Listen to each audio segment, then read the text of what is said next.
you tired of being awesome alone? Well, so am I. Tyra left me this week. We got Josh and Dad from Uploads of Fun, and we're going to be awesome together. Let's go have some fun.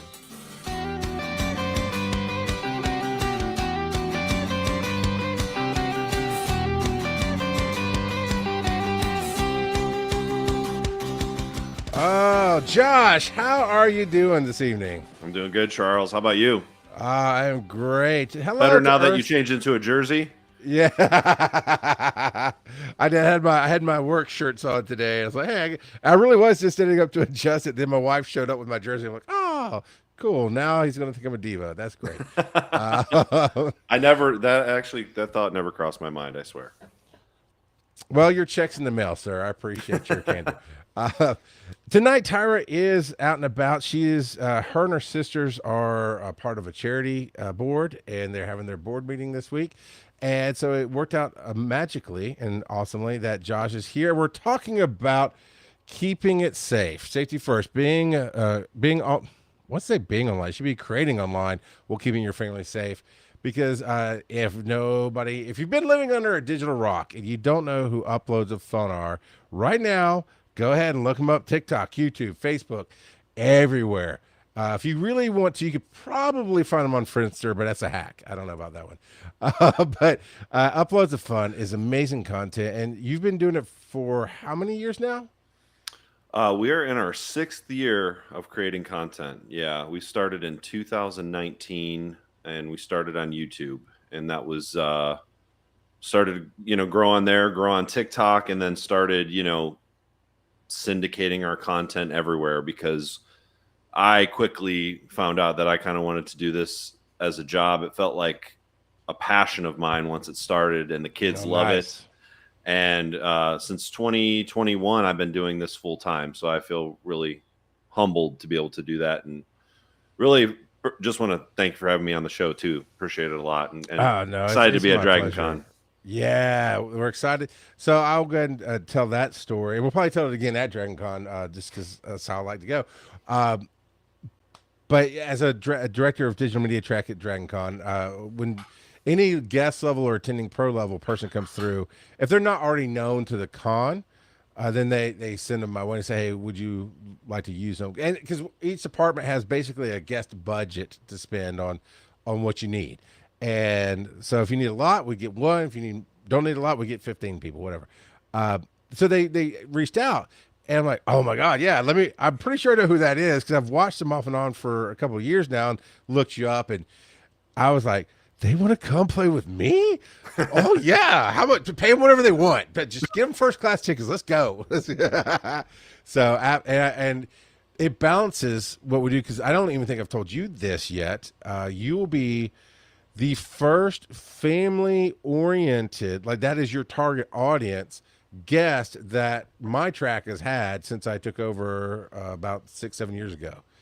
So, everything has been a different aspect of digital media. And, yeah, man, I was excited. It's like, I have to have them. You guys are you're going to be I get to do a kids panel this year. We're doing one with your kids about how to create on YouTube as a kid and let them answer the questions directly to their age group. And I cannot wait to see you meet them because they don't look like kids. They're 13 and 16, but they're big dudes. They are big dudes. Maybe there's that trend where somebody finds the old headshot of somebody from when they were the early days. Maybe you'll just have them yourselves and put them on frames on the table. Yes. Like, oh yeah, that's why they're talking about it. Or set it up to where we give it to someone and have them come up to the booth and get us to sign it. That would be cool. I like that. All content, man. You can always create content everywhere you go. It's amazing. Oh yeah. So normally at this part of the show, we have what's called Shelf Watch. And it was born out of the literal shelf behind Tyra when she's on camera. She's been trying, and she always does this over her head, right? For those on the podcast, I'm motioning at what a shelf would be over my head. And we've been watching it for almost a year now because it's supposed to have been remodeled about a year ago. And she really, really wants it done. But it's metaphorically also turned into what are you working on in your life and what are you happy about? So is there something you could share that you're excited about this week? Oh, yeah. We are releasing our first song ever as Uploads of Fun. It is entitled "Holding It Down for the Underground." If you go to our story on Instagram right at this moment, you can pre-save it on Spotify. And we're super proud of it. I wrote the guitar riff, and we worked with a producer in Nashville, and he helped us write the lyrics and put it all. I was in bands for years and years and years, so I kind of always wanted to like bring that back into it. And we're going to put out a video with a bunch of creators in it. Next Tuesday it comes out, which is the 29th. And I've never been more excited for anything in my life except Dragon Con. But it's actually really good. The one thing I was worried about putting out a song and, having two teenagers was, does this embarrass you guys? Do you think it's good? And they're like, Dad, it's actually good. And they sang crowd vocals on it. I did the main vocals. Nice. So yeah, really, really super stoked for everyone to hear it. That's awesome. I love like working with yourself. I love creating with people who love to create and just love to connect with other humans. So there's different levels of the word storyteller, but those who have done things in their lives and love to share it. And I had the opportunity to be on stage hosting a number of panels this week at Atlanta Comic Con, where it was backstage. Martin Cove, who is Karate Kid, right? He's the main villain. He's John, whatever John's last name in that movie. Kreese. Yeah, there you go, John Kreese. And of course, he's in Cobra Kai and everything. And I got to be on stage with him and the Cobra Kids and moderate, and we had a lot of good time. But afterwards, we got to talking about cigars and him being a grandfather, and it was just, that was the coolest moment. It's like, man, I've liked a lot of your work, but I know, I've watched you for a little while and on this, trying to say Instagram and social media at the same time. And you asked him what his favorite cigar is, which is a Juliet, Romeo and Juliet, Churchill. So yeah, that was it. It's that those little connections that always make me extremely happy. Oh yeah, So. It deepens that connection too to the characters and just the work they put into it. You get to talk to them about real stuff, and that's amazing. Now I got a little random off kilter question here for you. I love it. As uploads of fun, have y'all been able to grab a branded deal yet? A sponsorship, if you will. Oh yeah, lots of them. Yeah. So be awesome together. Be awesome together. We've been at this particular show for about a year, and I don't know about the conventional way of going about brand deals, but I always like to go, Josh, if you're hungry, man, Taco Bell's got you. Go for a $5 cravings menu. You can get $2 stacker, $3. So I just keep promoting Taco Bell. Hopefully they'll call me up one day and just have seen it and said, we want you to be our spokesperson, because I love Taco Bell. Yeah, that's what you got to do. And Gabriel Iglesias, Fluffy, he's a comedian. Yeah. He said in his comedy one time, people were always calling him out for like listing off places he loves, and he's like, "Do you not understand? I'm trying to get free stuff. Yeah, like exactly. I love free stuff, so I do it all the time." And yeah. You've probably heard of Wild Bill's Soda before. Yes, I have. So we tagged them at the last con we were at, and they sent us all kinds of Wild Bills. Nice. So I'm like. They're like, we're going to be at Dragon Con too, so make sure you come say hi. I'm like, I definitely will, because I love that stuff. And, stuff like that. But yeah, I'll hit up Chipotle, Taco Bell. Never got an actual paid brand deal that way yet. But you will get free stuff sometimes. That is a fact. That's so we were talking before the show, and anybody who follows this show heard us talking about a couple of weeks ago where I was like, I used to do these little things on Facebook where I'd take an old picture and find a quote and make it about coffee, and I called it a caffeination.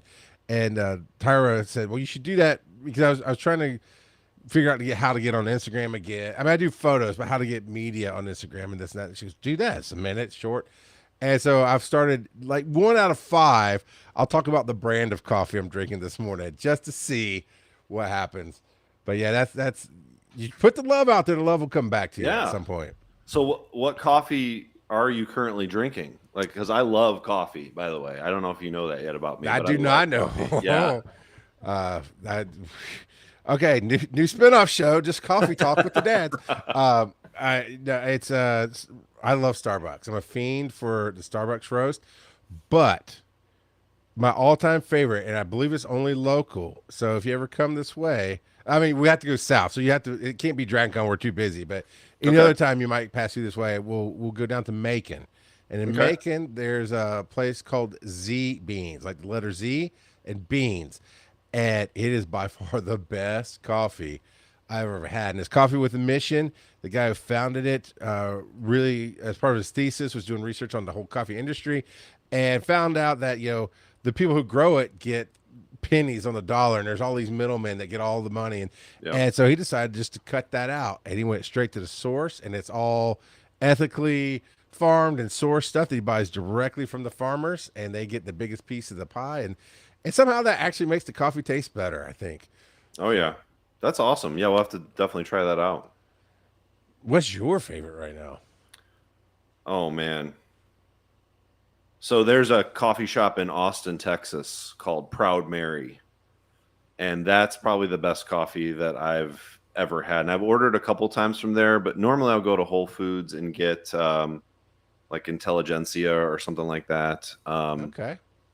And yeah, when I moved to Austin for a little while there, I kind of, one of my friends kind of turned me into a coffee snob. Like he had me warming up my mug and everything before I would ever put coffee in it. And I still do that because it really just, I guess it helps like the flavor, and there's just all these little like tips and tricks, and I love to do pour over coffee and things like that. So I haven't done the pour over yet. Somebody finally talked me into a French press, oh and yeah. that's my weekend coffee, and Oh that's man, then we should then hang out like after Dragon Con and go get a pour over somewhere, because that might change your life even more. fun. All What right, about cold brew? What about cold brew? Are you into cold brew at all? I think I've had it. So okay, I could. Yes. Okay. Oh, okay. I don't know because basically I'm kind of with to a point. I'm kind of with her station booth. It's free. It's for me. It's her favorite coffee, and that's my favorite alcohol. By the way, it's free. Oh yeah. Uh, but so at DragonCon, I have a ton of friends, and as Con says, I stay busy, and people will just show up and magically put something in my hand, and usually it's coffee, but every once in a while it's a nice alcoholic beverage, and it was a caramel macchiato, which is one of my go-to coffees, but it was on ice or it's cold. Yeah. So that was so I don't know if that's a cold brew per se, but I've had iced coffee for sure. Yeah, cold brew is a different process, and it's the way it's brewed cold, and it's actually 3 times the caffeine of coffee. So if you have a cold brew, also if you like beer, they have nitro cold brew. So it's Okay. poured over nitro, so it's almost like you have the head of a beer on top of it, and it's very tasty. All right. Yeah. Okay. Now we're gonna have I'm to sorry, I'm do. getting you off track. I know. I'm No, getting, we're not talking off there. Now there's gonna be like a once a month special team up with uploads of fun about just coffee talk. oh yeah. All right. Okay. So yes, tonight we are talking about keeping your family safe as you create. I never Yeah. had to worry too much about that as a creator. Well, I'm 6'7", 350 pounds. I used to live out in the middle of nowhere, so I was like, if you find me, you might not leave the way you came. And so I never had to worry about protecting my family that much, but I also didn't create with my children. And I've always been curious of how that works for somebody in the field. And so that's basically what we're going to talk about tonight. We're going to go through our list of how you can create with your family, because I know it's not always about kids. Sometimes, adults don't want to be really known out in the world, and be safe. So I will ask you this as a first lead off question here. Because I believe you said your kids who came to you, which we all have that. Like, I've had my kids, I want to be a streamer. I had a way for them to practice streaming without being live at one point, and I let them do that. How did you, or did you ever go, if I put my kids online, bad things are going to happen? How did you get past that? I mean, I think for me, I was at a point with I want to say like internet history, internet savvy. I knew all the pitfalls and all the things that do go wrong with kids online, and it's very sad. So you do have to be careful, but you also have to realize that there's some of those things that you're never going to be able to stop no matter what you do. What I try to do the most, I never want to allow obviously anything in person to happen, Sure. anything I try to also not only creating online, but just them being online, protecting them and showing them the right way and showing them things to avoid and things like that. So I think I don't think I thought about it, but I don't think it scared me. And I don't think it made me um, want to back down at all. But, I knew I would have to be very diligent with what I was doing. What about your wife? Hmm. Did she look at it the same way? Yeah. Yeah. I think the great thing about my wife, her name's Rachel, and we've been married for over 20 years now. Oh, good for you. That's a Oh, marriage thank you. warrior right there. Yeah. Thank you. She trusts me with that stuff. She's very internet savvy too. I think we both got online at an early time in life. So all the really crazy stuff that was going on when no one knew what was going on online, we kind of lived through that stuff. And the really, really crazy thing is when I originally got online, my parents had no idea how to even use a computer. Right. Yep. So I'm pretty lucky that nothing happened to me personally. But I think that taught me a lot because I saw things and experienced things that scared the crap out of me. You know what I'm saying? That was like, Yeah. but I feel like I was smart enough though to navigate them, thankfully, because my parents had no idea what was. Hope they're not watching right now. They had no idea what was going on the computer. It was just me, and I think my sister a little bit too, but I didn't really see her on the computer that much, so I think she was pretty safe. Yeah, my sister was not a nerd at all. Uh, and my my yeah, the internet was brand. I mean, I grew up where it was invented, and you're only about 5 years behind me, so it's you were right there in it, and uh, it's crazy the things my kids, as your kids have, because my youngest son, I have 4 kids, 2 boys, 2 girls. So my youngest son's 13, and about age 10 or 11, start talking to him about everything, and I hit him with it like the number one rule of the internet is what has been seen cannot be unseen. You will never forget it. So be super careful. And I try to remind them of that. And then one day, my oldest son, he came to me. He's like, actually, I was like, why? Why? Because I was just curious. Like, what did I tell you? What has been seen? Yeah, he Yeah, never did it again. yeah, Never did it again. So that is something you got to think about. And is the overall hype of real world danger? Because I don't mean like at the cons because those are always pretty safe. I mean, you're always there, kind of hmm deal, so you have that protection. But yeah. is like now that you guys are fairly famous, when you're out and about in town, is there a real world danger of people just don't quite know boundaries? Has that been a problem?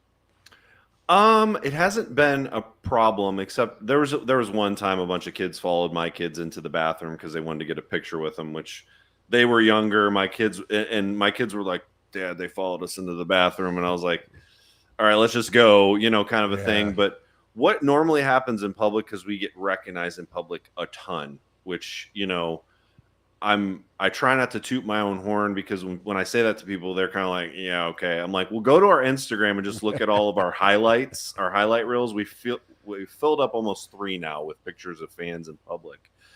And most of the time what happens is they will see us and just stare for a while because they're trying to figure out who we are, if it's actually us. And then they will approach my wife normally, the parent of the kids or them themselves, and be like, is that so and so? Would they be willing to take a picture? And always, I never ask anyone if they want to take a picture, but if they Sure. ask, because I don't want the rejection. I don't want the rejection. Right. Like, yeah, I know who you are, but I'm good. I don't really need a picture. Kind of like Ant-Man and what was it, Endgame or something? It was Yeah. like, it's like, you want to take a picture with him? He's like, no, I'm good. Don't Yeah. want that rejection. But we're willing to obviously take a picture with anyone, hang out, just chat for a minute, whatever. We want our fans to always have a great experience. And so far, thank God we haven't had anything more scary than like kids following my kids into a bathroom, which was weird. That was odd, but nothing worse than that yet. So once everybody's interested in doing stuff, Hmm. how did you land on the topics and the style of comedy that you guys do? So what I noticed, what we were creating, the best stuff that we created was always from real life. There are real life things that my kids said or asked about or talked about, and those were we did a lot of skits at first. Those were where those came from. And so as it went on, it kind of developed into other things. Like we do these try not to laugh buttons. But the big thing we do, I think that everyone has probably seen, is awkward questions with kids. Yeah, that's my favorite for sure. So what that was we had another creator visit our house one time. It was during COVID, and he was kind of on this tour because he was blowing up a little bit and he wanted to go around and meet fans during COVID, which was, that was his thing. But I liked when we met him, when he filmed, he literally just set up a camera and just started filming. And I really liked that about him. And I wanted to do something like that. And that's where Awkward Questions was birthed out of that, because it was like, I'll ask an awkward question.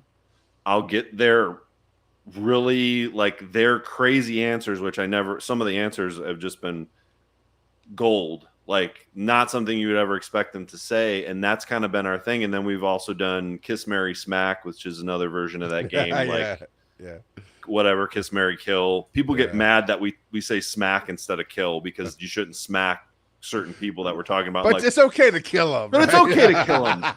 That is the internet, ladies and gentlemen. And then we've done, we changed it though, and it hasn't been seen because it doesn't seem to hit the algorithm. We changed it to Love It, Leave It, Squeeze It. And, I like it. And I really want that to hit, but it just doesn't seem to hit yet. So, but we do the try not to laugh buttons. We do this new thing called Banger Boom, where we rate like music or food and stuff like that. That's been working pretty good for us.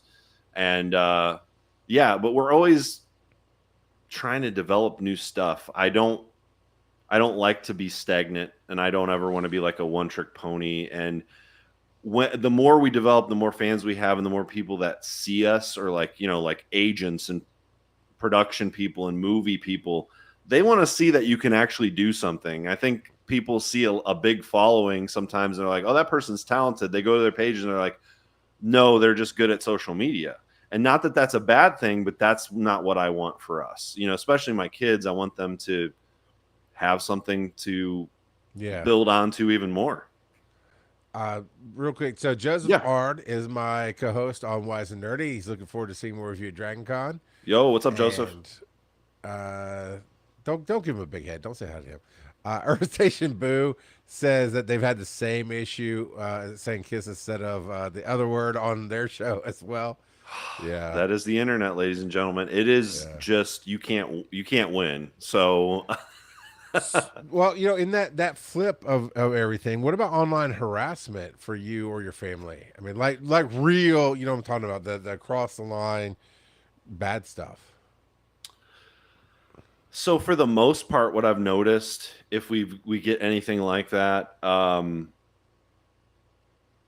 it just doesn't bother me. I tell people, I'm like, block, delete, repeat. And I mean, these people that are doing it too, I mean, I don't know where their brains are at. I mean, and I don't know where we're at as a society as far as like, I don't know, the government or the FCC even allowing some of these words to flow through the internet. That should be flagged right away, and those people should be sterilized very quickly because it's just they're very very just wow, like it's just crazy some of the stuff you see. So, and that's just the same thing with comments. I know we'll probably talk about comments, but that's why I tell my kids, you just got to understand that they don't know what they're talking about. If we get like a comment that's harsh but it's good feedback, I'm all about that. I love that because you sometimes don't get that in your camp, in your group of people, because everyone's like, yeah, that's good, I love it. And it's like, but what are we blind to? What are we not seeing here that we could change that can make it even better? So I don't let it bug me, because I just know, I want to kind of, what I don't want to do is retaliate. Because if this person is truly sick or something's wrong with them, like, I don't want to hurt them even more because there's probably nothing I could say to help them. They need some like real mental help. And I don't, I just block, report, and then just move on. That's pretty much what I do. So, but your kids now are 13 and 16, and that's Yeah, still kind of that's a developing emotional age group. sure. Has anything hit them that you've had to help them work through?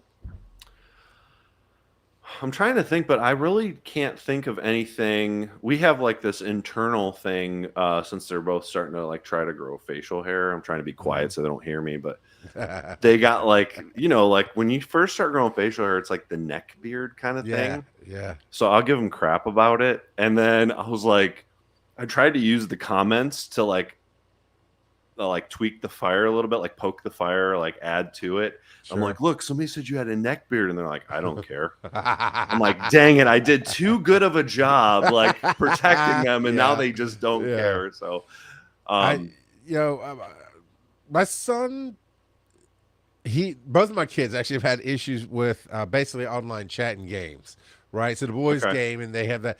And my son because he used to use my account to play at a certain age. And I got an email saying I was banned from online for 3 days. I had to go find it. I was like, what did you do? And he learned the hard way about you texting with people and saying things. And like, yeah, they got you, man. But my daughters are the Instagram kids. And like that drama where kids do, teenagers. How do you protect your kids? Because they're not just in their own social groups, they're also internet famous. yeah. Are they having any of that drama interaction where it's not real? It's like the internet's just not real. Yes, that person said it, but they would not say it to your face, even to friends. And just how do you? You know what I'm saying? How do you? I mean, I think the best way is to keep them off of it. That's what I've done for them. They can have. So they both have YouTube because they have They both have YouTube channels personally, but they don't have Instagram. I had to get Calvin off of X because X is just it's a cesspool. Whoa, it's so bad. And Instagram's probably the worst place for toxicity. Anywhere that I've seen, like people will literally when the comments are good, they will comment something like, "Hey, everyone who's commenting, that you like this isn't TikTok." And I'm like, wow. So you pride yourself on being the worst place out there. And like you said, though, I agree with you 100%. But I don't think a lot of people do agree with the internet. It's not real at the end of the day. Like you said, these people wouldn't say this to your face. And, I'm really proud of Jackson because he had a personal TikTok channel for a while. And he deleted his TikTok off of his phone because he said he was just seeing too much stuff that was just he didn't want to see. Good, man. So he didn't even tell us either. I just noticed he wasn't posting, and I was like, "What happened?" He's like, "I just don't think I should be on there anymore." And I was like, "Dang, okay, cool." Which was like, wow. You always think you're just. I'm sure you feel this as a dad. You're like, I'm always failing. I'm always failing, and then things happen, and you're like, okay, maybe it's all right, but don't get a big head because there's more stuff ahead. So I know we're getting to know each other. I'm the opposite. I always think I'm winning. I always think I'm the best at everything. But then listening to you, I'm like, man, you're raising healthy. I've raised healthy kids. I'm proud of my kids. They're healthy, but yours is slightly a step above that healthiness. I'm like, I don't know if I want you on Wise and Nerdy because you're a better dad than me. No. I mean, but at the end of the day, right? At the end of the day, we all just do, as humans, we do what we can. Sure. As you're going through this, we talked about, dear audience, when I say we talked about, we have planning meetings for this show, for the Be Awesome Togethers, because we want you to walk away with actionable things that matter. And so I apologize if it sounds like we just hang out all the time and I'm talking about hidden stuff. Tyra handles the part of transitions on the notes. So I'm having to jump bullet point to bullet point. So just bear with me. All right. You're doing a great job. You're doing a great job. Thank you. I appreciate it. How have you guys found that balance with transparency, which is authenticity, and transparency is really the key to success in today's world, but oversharing?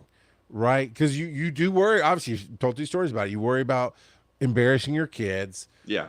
but also I think could be a flip side where the kids could say something they thought was innocent enough and transparency, but it was really oversharing. Yeah. How have y'all taught that or worked with that?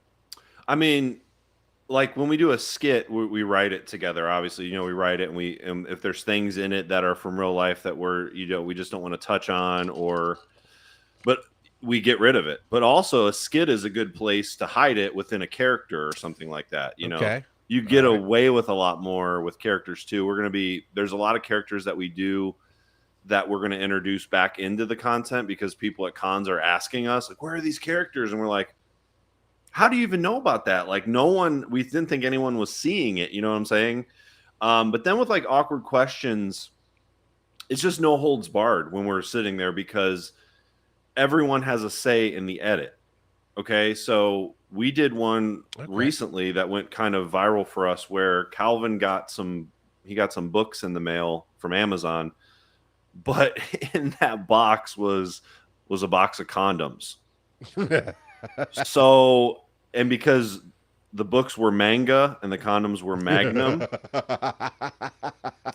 and it did pretty well for us, but there was a part at the end that we cut out because my wife was like, that's just way too far. And like, you don't need it. You just need the part where we questioned him twice. I questioned him, like, why'd you buy that? He's like, I didn't. And then Jackson's like, Calvin, how could you do this? He's like, I swear I didn't buy it. And we just cut it off there instead of going into dad saying, oh, these are mine. Like, what do you think of that? Yeah. What do you think, stuff like that. So there's things like there's also, we've talked about, we don't want to get an OnlyFans because we don't think that would be appropriate because of everything else on there, but we want to put uncut awkward questions behind a paywall. Yeah. Because they would never make it online. I mean, they would never make it. We have great conversations, but even though you're talking there with your kids, the internet, and I love to talk about this too, the internet is always trying to parent for the parents. Yes. And that's why the algorithms are so harsh because they're thinking like, kids are watching it and they don't want some parent to come sue them because their kid knows about X, Y, and Z now. So that's why they're so harsh. Do you not have a Patreon? We don't have a Patreon, no. Josh, you gotta talk, man. We could talk offline about that. I'd love to hear your theory on it. I kind of have a couple of theories as well. Fair enough, but no, I guess because as you know, we might start a podcast, right? So I've heard rumors. I've heard. So some of the bigger TikTokers are jealous, and they let me know. But I said no, I don't know nothing. Anyway, to the OnlyFans thing. I just love when making those jokes all the time, like go to onlyfans.com/I eat Taco Bell or whatever. But also I love reminding people it was started for workout people and athletes to be able to give more fan time, right? Actual, like, because athletes, they don't go and build fan clubs like rock bands do. And it was kind of started like that. It just because the rules or lack thereof, it very quickly became what it is today. And there are actually still, probably to their chagrin, clean artists on that site. But that's the world does. The world will never believe it's anything less than what they believe it is. Right. But, maybe we should do it then. I wonder if we could do it and be successful. I feel like that would go viral in itself. It kind of was like, what? We'll talk. It could have some bad. Listen, your wife needs to be on that conversation. Yeah, I'm sure she's the one that was not the proponent of putting it on OnlyFans, but she's like on our website or something. She's like, she always sees all the stuff that hits like the cutting room floor, so to speak. And she's like, oh my gosh, I really wish people could see this. And I'm like, I do too, but I know without a doubt they cannot. And also there's even some algorithms that if you bleep stuff, they still kick it out because they're like, oh, we heard a bleep. must be bad. And it's like, must be bad. But I like, I'm sure you've watched like unnecessary censorship stuff. That's hilarious. Yeah, that's super funny. Just the bleep is so great. So yeah. And I've noticed on TikTok sometimes the bleep doesn't cut out anything. Like the person beeped themselves, but the beep was quieter than the words. They do that on purpose, like so bad. It's like I hope they do it on purpose. I'm giving them the benefit of the doubt. I hope they do it on purpose. And I'm always curious about, see, this is what happens when Tyra's not here. It's more conversational, people. We'll get back to giving you homework next week, okay? I'm the substitute teacher. We're popping a VCR in, or a VHS tape in.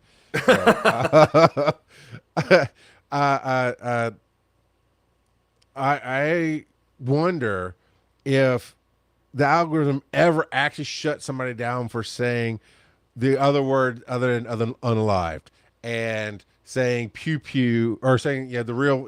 It drives me crazy because I'm wondering how much of that is assumed or what may have actually happened, because we should be able to be adults and say certain things, certain context. But when you measure everything with AI, until AI gets smart enough, it doesn't get context, I guess. Oh yeah, definitely. I can tell you from experience, it does not understand comedy at all. Like, and I feel like you got some stuff banned that shouldn't have been banned. Oh man, our TikTok account was banned 8 times.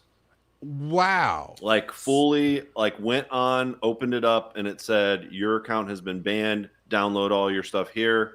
Luckily, we were able to get it back. This was in the time, this was a while ago, and this was kind of in the time where their algorithm and their AI was still not where it needed to be. Gotcha. It was, and they I feel like they've since fixed it. We've been having a pretty good last year and a half on there. Like it's been a lot better.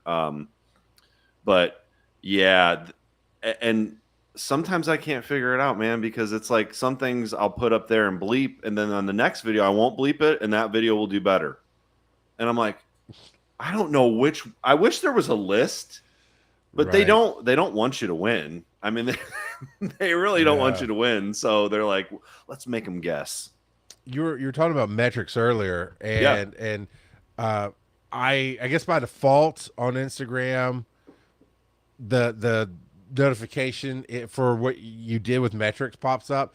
Yeah. And I got an email I've only been doing it daily for about 2 weeks now, and I got an email like five little posts in that says, we think your content is branded, so we've decided not to recommend it out. Like, they're not banning it or shutting it down. They just said they're not going to recommend it. I'm like, I think it might have been one where it said, I'm drinking my Starbucks coffee today, but it's not. But then that night I got the notification that it said, you had so many minutes viewed and this percentage of skip rate.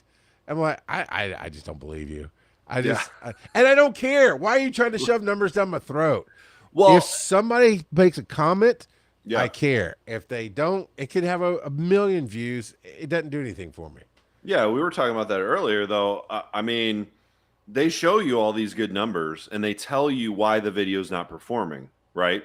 But then the next video clears all those numbers, and it's not performing still. So don't give me the numbers, and I just rather would not see them. It doesn't make any sense to me. Like sometimes it's maddening.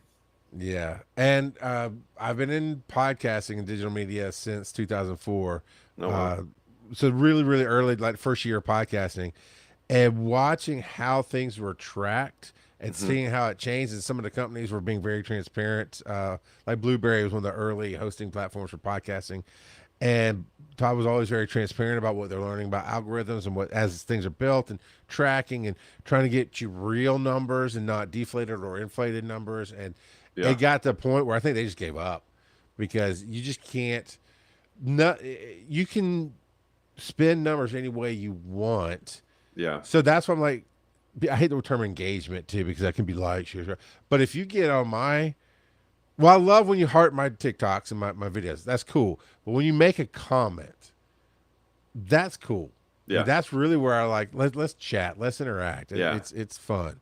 I love comments and I love shares. Like I see, and that's, I love shares. When people share it, I think that's more important to me than a like, because it's like, wow, you want other people to see this, you know, Yeah. or you're sending it in a text to someone or whatever. It's pretty cool.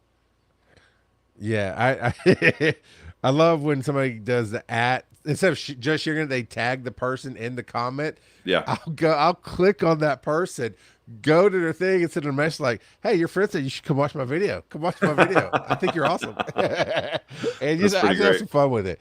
Okay, so going back to the OnlyFans and the cutting room floor, Yeah. boundaries. It sounds like you obviously. I have to say obviously because to me it's just bright as the sun. Is from day one, you and your wife talked. You had the different perspectives, and she seems to be your non-creator feedback, which is I think important in the family or in anything you create because you think it's awesome. The boys think it's awesome, and she goes, "Yeah, no, you know." So, Yeah. how did y'all really get to that point of working together of deciding what gets cut and what stays within the family? I'm just someone that I need feedback, and I haven't, like, my career before this was graphic design, art direction. I was a creative director for a while, so like my world was feedback. I didn't like that so much, but I over the years I got better at taking feedback, and I saw how important it was. So when we started doing this and there wasn't much feedback, I was like, can everyone come watch this? And then, you know, I get all the different perspectives. And, you know, I tell the boys, I'm like, dig deep. Like, you know, I know you might like this, but is there anything we could do to change it to make it a little bit better? You know, are the sound effects right? Things like that. And then Rachel will also bring in the, ooh, well, most of the time, if it's her talking in the background, because she's famous for that, she'll always be like, do you really need that? I'm like, is it too far? She's like, I just don't think it's funny. I'm like, it's funny. You're just saying that because it's you. And I'm like, it's actually it's actually my favorite part of the video because of what you said. But then she'll give me that feedback of, oh, that's a little too far. Or she'll question why I've left it in because she's like, won't the algorithm like hate that? And I'll usually say, yeah, but I'm gonna try it this time just to see just to see what happens. Yeah. You know, because like I said, it sometimes will give you the benefit of the doubt and it sometimes won't. And it's funny the thing you can do is you can look at TikTok. It's really funny. Like, you know how it auto captions your video? Yeah. Okay. So I don't trust that. I always caption all our videos. Right. Same. Yep. Because I don't want to screw the jokes up either. And that's what it usually does. But if you bleep a video, watch what it does. It will literally try to guess the words. And most of the time it just throws in the F word. And I'm like, what's the point of bleeping it then? Well, and what's the point of hurting me or suppressing my video because I have the F word, but you're willing to put it in that video in writing like 15 times, even though it wasn't even there. Yeah. It really kind of stinks sometimes. So you've obviously at this point we talked about some branding, we've talked about some other things going on. You've had some income. I've seen the rise and fall of a lot of creators, and I've definitely seen the creators that built content at the expense of their kid. And unfortunately, some of them even have some major TV shows on 3-letter networks that start with a T. Yep. But how have you built the brand that, at least on the surface, please don't Jeffrey Epstein us here, but on the surface, it seems like you've been good with your kids and worked with them. What's the difference between building it at their expense and building it with them?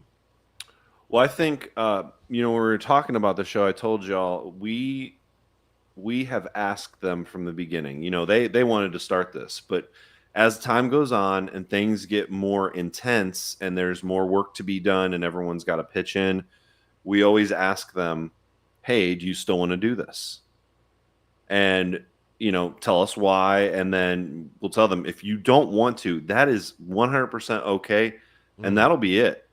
And that'll be it. And I 100% mean that every time we ask them, because I've heard so many horror stories with kid actors and things like that. And also my kids do get paid. We don't, you know, not pay them, which I think is a really big thing that happens in this industry. And the other thing is we're not going to mortgage our future just to go viral online. Like we're trying to build something bigger. Um, so that means we want it to be something of substance and not something that we just paid our way to the top. And we were approached by a network, I think 2 or 3 years in, to do a show. And I still remember one of the first questions they asked us was, "So how much debt are you in right now?" And I said, actually, none, because that was between my wife and I. We said, let's be completely out of debt, other than our house and like a car note. Sure. Completely out of debt to do this, because that would be helpful when times are, tough. And they were like, how much debt are you in? And I said, none. They're like, wow, everyone we've talked to so far, they've like taken out a second mortgage to try to be famous. They've done this, they've done that. Yeah. And I'm like, well, then there's no value there. And like, what happens when that money's going to eventually run out and it's going to be over? And that's, go back to our song. That's what our song is about. It is literally about that. It is about, because even though we're big, we still consider ourselves underground, and we're going to hold it down for the underground, and we're going to keep working hard, and we're not going to pay money to get views. The only time I've ever done that is if there's been an ad for something we've done. Because when you do an ad, they're not gonna give it to the algorithm. They're like, oh, you wanna sell something, or you want to do this? They're like, nope. Yeah, here you go. They're just like, they just know and they get rid of it. So that's kind of how we've kind of kept their best interest in mind the whole time. And they are a different breed, man. They're very smart, and they're very funny. They're very talented, and I hope more people tell them that, because I know when I tell them that, they're like, sure, Dad." Yeah, sure. Did y'all, obviously, you've referenced it a few times, you use your real names? Yeah. I remember coming up in the early days of podcasting, and everybody was using fake names, wouldn't talk about where they lived, wouldn't talk about where they worked. And it just really bothered me. So the first thing I did in my first episode was told you my name, where I worked, and where I lived. Come try me. Yeah. And I was a very angry little dude. And my wife actually never was bothered by that. But again, I didn't create with my family. It was more or less on my stuff. Sure. And I was always transparent about everything.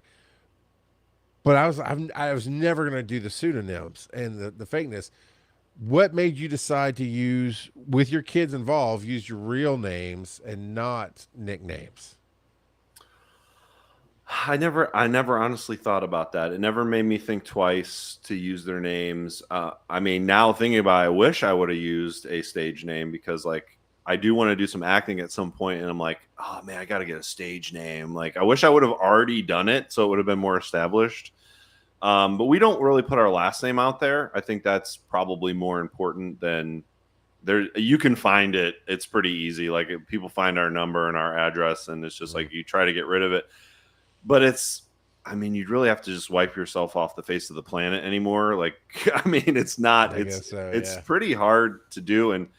And I am 6'5", 280. And I do lift a couple weights. So I'm like, yeah, I'm gonna protect my family and, just make sure they're okay. But I don't know if that was ever like a thing for us, using their real first names. Now, we've never really put our last names out there, but like I said, people find out, and then you go on like those YouTube pages that they say you're worth like however many $1 million, and it's like, I wish I was, but that's just, I don't know where they get those numbers from. I think they're getting it from like old school, like long form YouTube numbers, because we have close to 4 billion views on YouTube. So like, if you just like do that math with like the old school long form stuff, it's like, yeah, you probably are a millionaire, but yeah, everybody nowadays should know YouTube never really paid out like that. I'm not saying there's not millionaires off of YouTube, but sure. But everything that you try, there's always, because that's business as a whole. There's always behind the scenes, well, this percentage, that thing, this tax, that tax, whatever. Yeah, it's never quite what that surface number looks like. Exactly. It's it's ridiculous, and it changes all the time too. I feel like, if YouTube's not careful, TikTok's gonna just kind of take over. I mean, there's just so Yeah. many more ways to get paid on TikTok, and there's more legitimate ways than having to sell your soul to do an ad or something on YouTube and things like that. So And I have not messed with the monetization of TikTok. okay, Because originally it was like, well, I don't have anything to sell. It doesn't matter. It's whatever. yeah, But I've not heard any major horror stories of demonetization on TikTok compared to the myriad of stories on about YouTube demonetization over the littlest things over yeah. there. There's been a couple things that I've talked with friends about that's happened to them. And it happened to us a little bit, but it wasn't about monetization. It was saying that, and this will happen. So like you can only get monetized for a video over a minute on on TikTok. So those are the ones that are monetized now. But some people will get this notification that their content is not original, even though it is original and it's their content. They'll get this unoriginal content tag, and that'll demonetize it. And that's already starting to get better, because it happened to us a bunch too. Because one of my strategies, so if people are listening and taking notes and they're ready for the school part of this thing, one of my strategies I always tell people, and I see a lot of people putting this into place, is you put up a video once, put it up again in 6 months, always, because it'll hit the algorithm different. I've had several videos go viral the second time. So, but if that thing was happening on TikTok like it was, might hit that unoriginal content thing, and that's not happening anymore. And I really also, just to give added value, I'll re-edit it. Like I'll really watch it again and say, oh, this could be tighter, whatever. Because remember, if you're a short form creator, you're just churning out stuff daily. So you get to come back in 6 months, look at that video and be like, ooh, this is better, and just load it again. And sometimes they hit a lot better the second time. Do you ever reshoot it? Like, oh man, let's just gonna keep the heart but rewrite this part. No, but we are gonna start doing some then and nows. That was Jackson's idea. Yeah. He was like, we should do some then and nows, and I'm like, oh, that's a good idea. So I just got to get off my butt and we got to do it, because there's some long form YouTube stuff we did that was really crazy nuts. That would be funny to see us do it now. We used to have a series called Little Bob Ross. Okay. Dude, it was like it was just really funny. It was really good, and I think it would be funny to see how it would look now and sound now, especially because their voices are so different.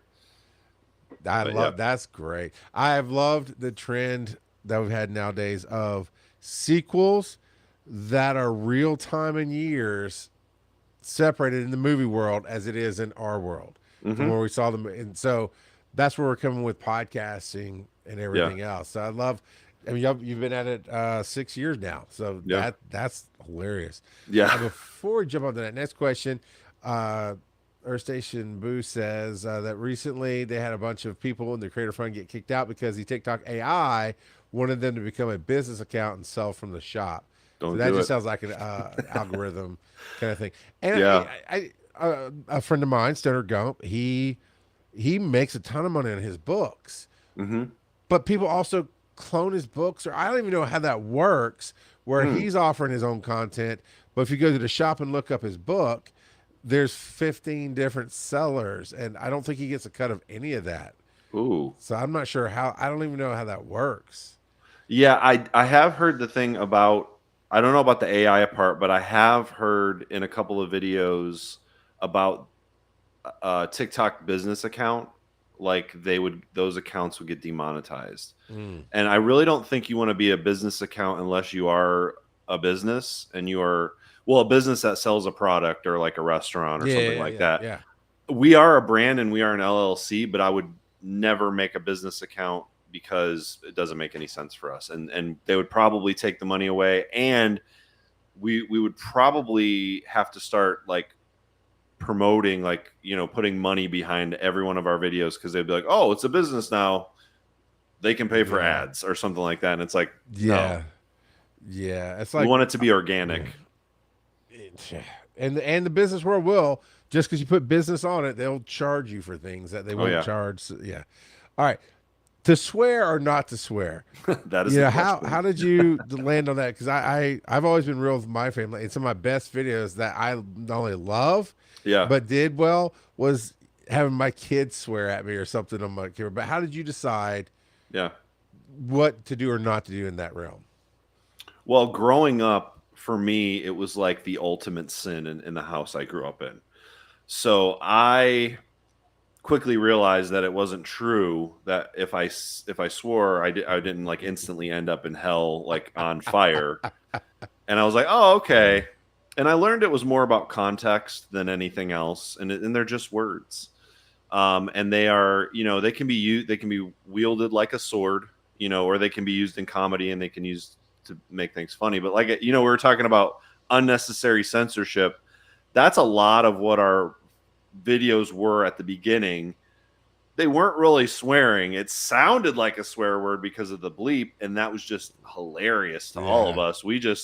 We loved it. We would go on YouTube and watch like Sesame Street unnecessary Yeah. censorship. Yeah.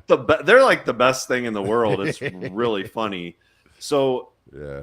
like in real life, my kids do swear sometimes, but I don't think parents have figured this out yet. Maybe like if you make a big deal out of something, they're just going Mhm. to like be like, oh, wait, what am I missing out on? Oh my gosh. But if it's just kind of something you talk to them about, I've kind of told them like use context clues around people to see if you can swear or not around Mhm. someone, or depends on where you are, it depends on, there's just a lot of factors, and it's just something that we haven't made that big of a deal. So I think that's kind of translated into them handling it a little more like adults. I mean, I Yeah. think the more we treat our kids like adults, sometimes the more they kind of respond to it. We still have to use wisdom, obviously, and see if they can handle it, because me and my son Jackson, he's 16, he's the older son. We're watching The Bear right now on FX on Hulu. Okay. Every other word is the F word. I Right. mean, it's crazy. There's nothing else in that show. Like there's nothing provocative. There's nothing. There's not really any violence. It is some heavy subject matter, but there is a lot of swear words. So, Gotcha. we did get a lot of flack online too when we would do even the unnecessary censorship. We'd get people like, that's the worst thing in the world. My parents would unalive me. I don't want to, are we allowed to say dead? They would kill me. And I was just stunned by that, by how much parents aren't willing to converse with their kids, even though swearing is something probably the parent does, or maybe the kid once heard something about sex at school and they're like curious. I feel like kids don't have anyone to talk to when their parents should be the ones that they can come to and say, hey, what is this or what is that, and instead of them being punished for being curious about something that they Yeah. have no idea what it is. I hate that for Yeah. kids. I hate Yeah. that. Trying to I change that a little bit in our house. and I think our generation is kind of that way. A lot of the parents I've talked to that are Gen X or Zennials or that early. Well, I guess the older millennials as they're called now. Yeah. But is we all kind of grew up in that same kind of parenting, and I've taught my kids context, know your audience, Hmm. and gave them some very good examples. But ultimately, I just speak freely, and swearing sometimes it's punctuation, sometimes it's humor, sometimes it's just there, sometimes I don't use it. Yeah. And it's been interesting to watch my children go from won't say anything and they're giggling, and I'll make a joke, like I'll say something with swearing in it, and I said, now you tell your mama that, and they'll say it without the swear, like, no, you better quote, and they won't do it. And then suddenly at some point there's this little switch, and you'll hear it. They'll be playing VR or a game in the other room, you'll hear one word come out like, oh, and me and my wife thinks hilarious. We'll do the Captain America language and embarrass them a little bit. But then it becomes like later teens. It just, now they're talking like, and that's the thing. They're talking like us. It's not Sure. like it's different. And from your demeanor and the things you describe about your family, it sounds like they are like you. You don't use it like punctuation, like some of us do.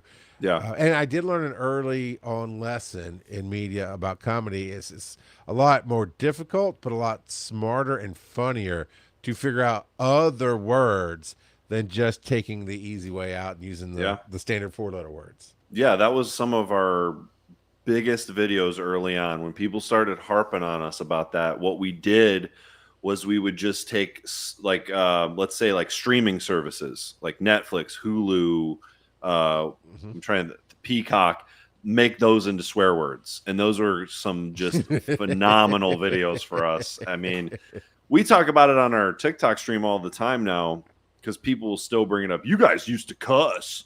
And it's like, I was like, do you know that sounds like a swear word, you little cuss? Like, you know, that sounds like a bad word. And it's like you're describing bad words, and that sounds like a bad word, which is really funny. Yeah. And you're right, like learning how to use those words. It's really the inflection that you put on them. Like, you know, Mm-hmm. I don't give a monitor what you know, whatever's around you, you can just put that little harsh inflection on it, and it sounds like a swear word. It's all about the energy. Yeah. All right, so as we get ready to wrap up, there's a few high points we've hit throughout the show, but I'd like to hit a little bit more. You did say your kids got paid, which is very very important. Because you're making them co-creators with the agency you give them on whether they want to do it or not.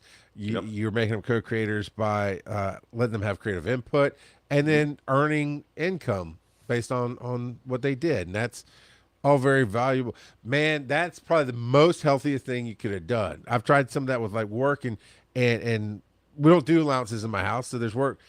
But to teach creators that they're valuable from what they bring to the table, and they without even knowing why they know, they'll get to another table later on in life and go, I'm not valued here, and they'll walk away. And I'm still learning that now. So that's just amazing that you've taught them that.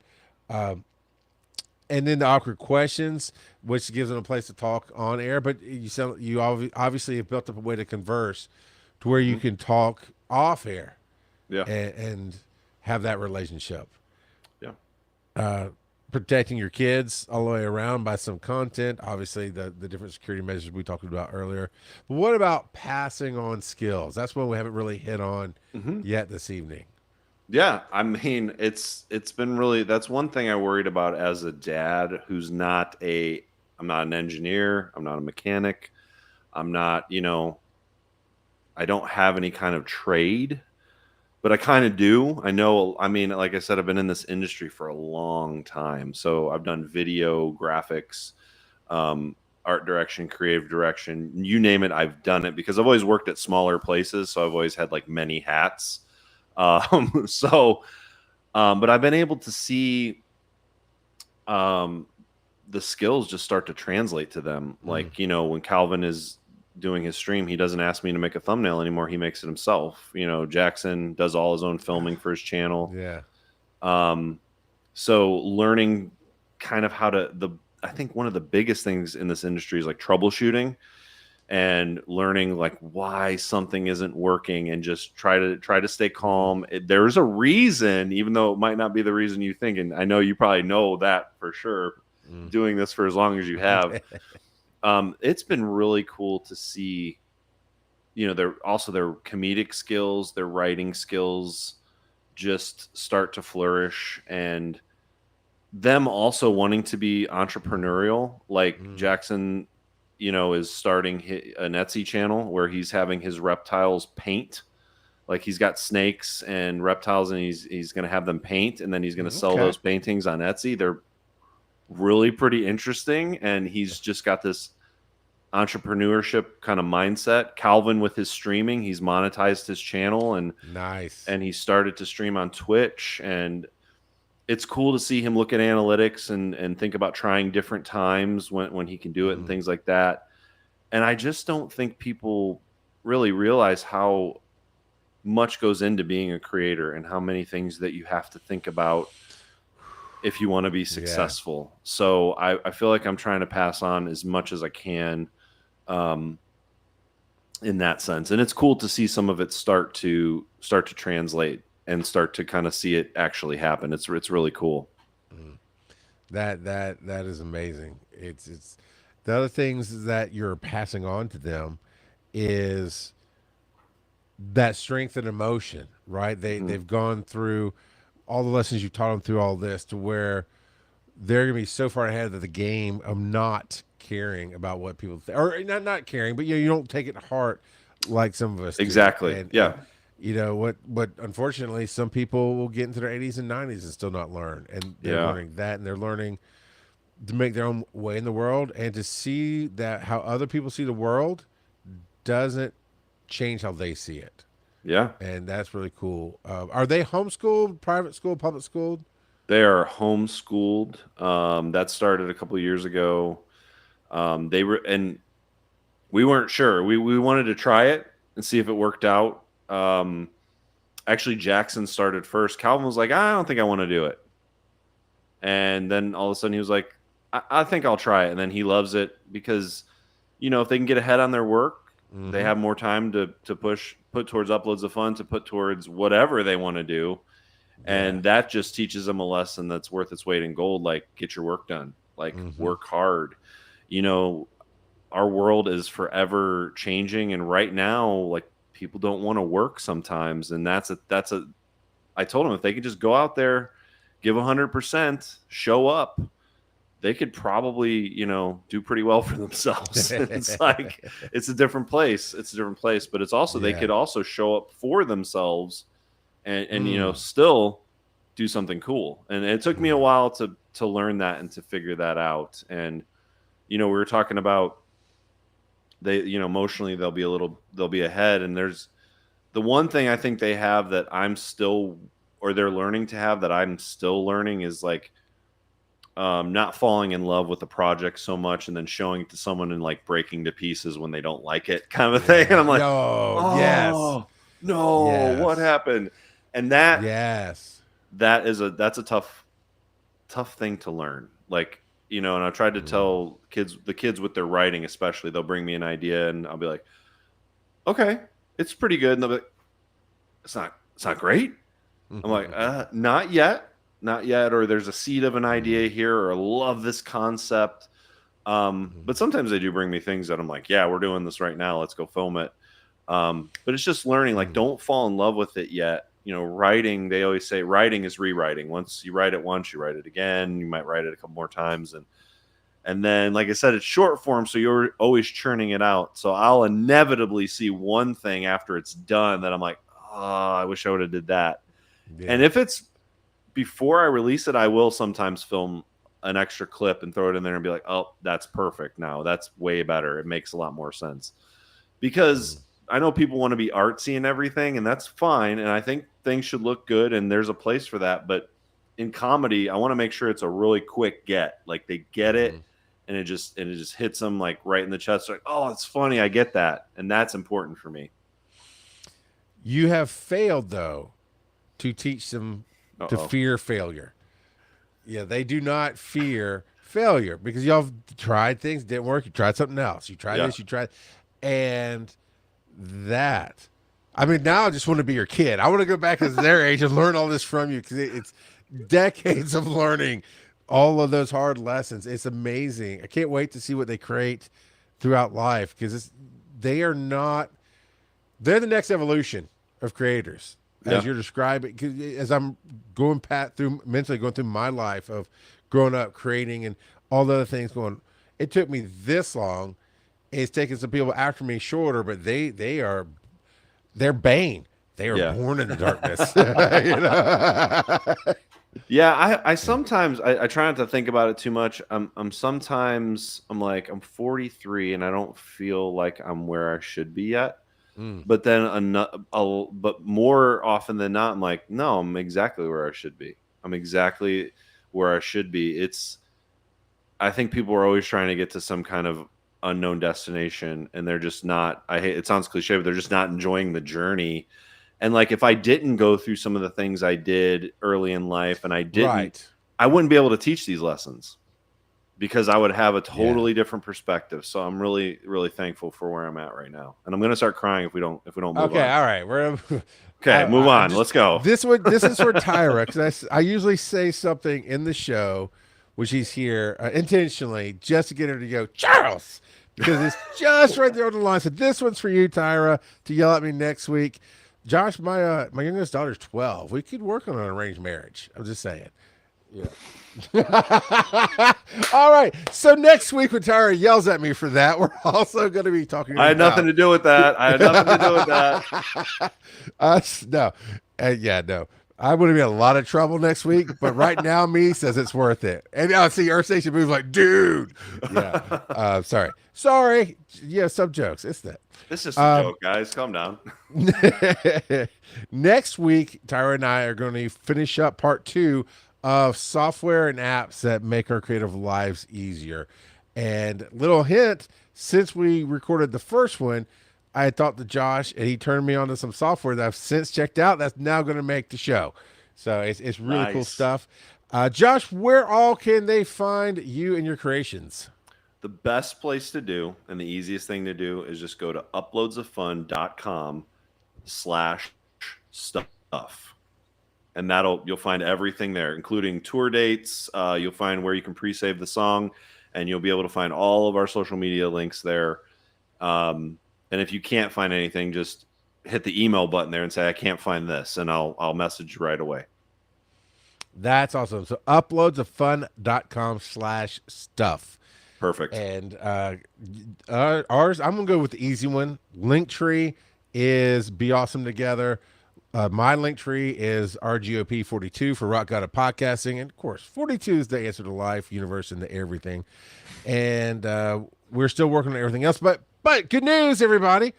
The YouTube channel finally approved us for live. So Be Awesome Together is not only live on the DragonCon digital media track YouTube, but also the YouTube/Be Awesome Together. And so we're going to be moving. Now we'll probably wait till after the con, but we'll be moving towards only being on our Be Awesome Together channels right after DragonCon. So you can find everything there. Josh, thank you for coming on. You have been amazing. Thank you for having me. And everyone who's watching, please come see us at DragonCon. It'll be our first year, and we're just super stoked to be there. Cannot wait to just experience it. It's going to be amazing. All right, everybody, go do something fun with your life. Talk to somebody interesting, and let's all be awesome together.